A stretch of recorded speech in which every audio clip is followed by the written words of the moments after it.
President has continued to improve. As with any illness, there are frequent ups and downs over the course, particularly when a patient is being so closely watched 24 hours a day.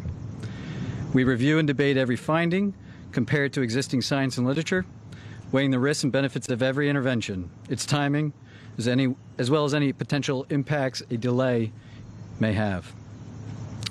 Over the course of his illness, the President has experienced 2 episodes of transient drops in his oxygen saturation. We debated the reasons for this and whether we'd even intervene. It was a determination of the team, based predominantly on the timeline from the initial diagnosis, that we initiate dexamethasone. I'd like to take this opportunity now, given some speculation over the course of the illness the last couple of days, update you on the course of his own illness. Thursday night into Friday morning when I left the bedside, the President was doing well, with only mild symptoms, and his oxygen was in the high 90s. Late Friday morning when I returned to the bedside, the President had a high fever, and his oxygen saturation was transiently dipping below 94%. Given these 2 developments, I was concerned for possible rapid progression of the illness. I recommended the President we try some supplemental oxygen, see how he'd respond. He was fairly adamant that he didn't need it. He was not short of breath. He was tired, had the fever, and that was about it. And after about a minute, on only 2 liters, his saturation levels were back over 95%. Stayed on that for about an hour, maybe, and it was off and gone. Later that day, by the time the team here was at the bedside, the President had been up out of bed, moving about the residence with only mild symptoms. Despite this, everyone agreed the best course of action was to move to Walter Reed for a more thorough evaluation and monitoring. Now I'd like to invite up Dr. Dooley to discuss the current plan. Thank you, Dr. Connolly. Before I begin a brief clinical update on the President's condition, I do want to reiterate my comments from yesterday regarding how proud I am to be a part of this multidisciplinary, multi-institutional team of clinical professionals behind me, and what an honor it is to care for the President here at Walter Reed National Military Medical Center. Regarding his clinical status, the patient continues to improve. He has remained without fever since Friday morning. His vital signs are stable.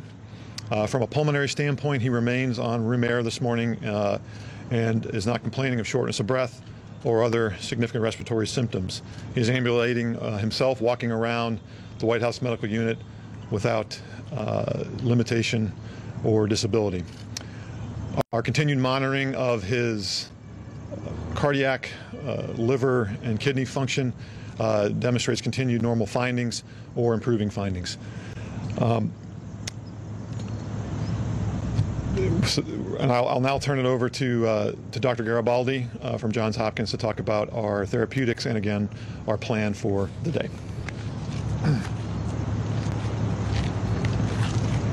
Thank you, Dr. Dooley, and I just wanted to again reiterate what an honor and a privilege it is to take care of the President, but to be part of such a talented and multidisciplinary team here at Walter Reed.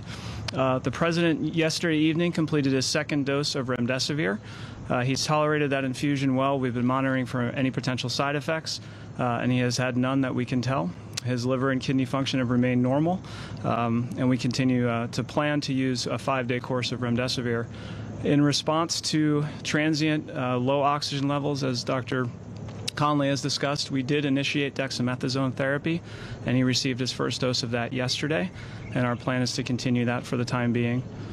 Today he feels well. He's been up and around. Our plan for today is to have him to eat and drink, be up out of bed as much as possible, to be mobile.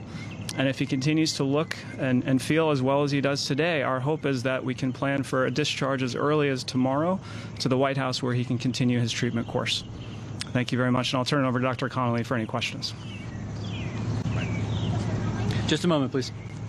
The President wanted me to share how proud he is of the group, what an honor it is for him to be receiving his care here at Walter Reed, surrounded by such incredible talent, academic leaders, department chairs, internationally renowned researchers and clinicians, including the support of Dr. Garibaldi from Johns Hopkins. I'd like to reiterate how pleased we all are with the President's recovery And with that, I'll take your question. Thank you so much. Dr. Conley, you said that there were 2 instances where he had drops in oxygen. Can you walk us through the second one? And also, I've got a question for the lung specialist afterwards. Sure, yeah. Yesterday, there was another episode where he dropped down about 93%. He doesn't ever feel short of breath. We watched it, and it returned back up. As I said, we evaluate all of these, and given the timeline where he is in the course of illness, we are trying to maximize everything that we could do for him, and we debated whether we'd even start it, the dexamethasone, and we decided that in this case, the potential benefits early on the course probably outweighed any risks at this time. Did you give him a second round of supplemental oxygen yesterday? I'd have to check with the nursing staff. I don't think that if he did, it was very, very limited.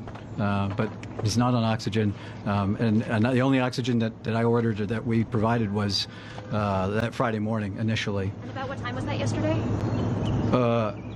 Yesterday. What was yesterday? You said the second instance. Second incidence? Oh, it was over the course of the day. Yeah, yesterday morning. Dr. Conley, what is the president's current blood oxygen level? That's my first question to you, Dr. Conley. 98%. And what do the X-rays and CT scans show? Are there signs of pneumonia? Are there signs of lung involvement or any damage to the lungs? Yeah, so we're tracking all of that. There's some expected findings, but nothing of any major clinical concern. I wanted to ask if his oxygen level ever dipped below 90. We don't have any recordings here of that. That's right. What about at the White House? Yeah, what about here? What about at the White House or here? Anything below 90, just to follow up on her question? No, it was below 94%. It wasn't down into the low 80s or anything. No. So, okay. So on the dexamethasone, the steroids, sir. Yesterday, you told us that the president was in great shape, had been in good shape and fever-free for the previous 24 hours. Minutes after your press conference, White House Chief of Staff Mark Meadows told reporters that the president's vitals were very concerning over the past 24 hours. Simple question for the American people. Whose statements about the president's health should we believe? So the chief and I work side by side, and I think his statement was misconstrued. What he meant was that 24 hours ago, when he and I were checking on the president, that there was that momentary episode of the high fever and that temporary drop in the saturation, which prompted us to act expediently to move him up here. Fortunately, that was really a very transient, limited episode. A couple hours later, he was back up, mild again. I'm not going to speculate what that limited episode was about so early in the course, but he's doing well. What are the expected findings on his lungs, and why is the president not wearing a mask in the videos and photos that have been released? Well, the president wears a mask anytime he's around us, and we're all wearing our N95s, full PPE. He's the patient, and when we can, when he'll move out into to public, we move him out and around other people that aren't in full PPE. I assure you, he'll as long as he's still under my care, we'll talk about him wearing a mask. In a negative pressure room. And the room is negative pressure. I'm not going to get into the specifics of his care. Dr. Conley, we still haven't clarified, Dr. Conley. I'm sorry? The lung function question. Can you talk about that and what you expect? I would just share that, like every patient, we perform lung spirometry on him, and he's maxing it out. We told him, see what you can do, and it's over 2,500 milliliters each time. He's doing great. Yeah. Are your scans showing any irregularities in his lungs? Are there any obesities? Are there anything? To disclose that the president had been administered oxygen? It's a good question. Thank you. I was trying to reflect the upbeat attitude that the team, the president, that his course of illness has had.